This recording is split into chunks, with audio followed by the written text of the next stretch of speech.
بسم اللہ الرحمن الرحیم لئن شکرتم لازیدنکم،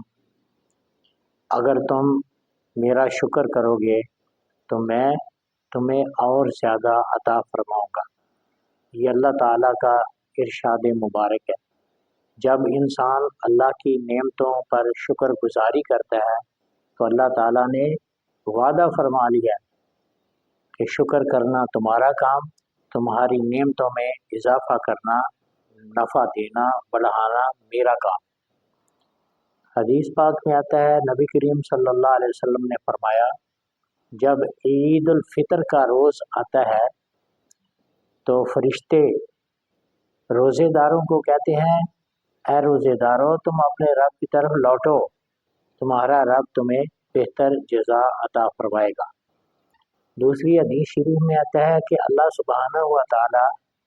فرشتوں کو فرماتا ہے، فرشتوں ہر مزدور مزدوری مانگتا ہے، تو میرے بندوں نے روزے رکھے تو میں تمہیں گواہ بنا کر کہتا ہوں، میرے بندے جب عیدگاہ کی طرف آتے ہیں تو اس حال میں لوٹتے ہیں کہ میں نے ان کے گناہ معاف کر دیے، وہ مغفور ہو کر لوٹتے ہیں، بخشے ہوئے ہو کر لوٹتے ہیں۔ تو عید والا دن کھیل کود کا نہیں ہے، گانے بجانے کا نہیں ہے، تماشے کرنے کا نہیں ہے، جھوٹ بولنے کا، فلمیں ڈرامے دیکھنے کا، ایک دوسرے سے ہنسی مذاق کا نہیں ہے دن، بلکہ اللہ تعالیٰ سے انعام حاصل کرنے کا دن ہے۔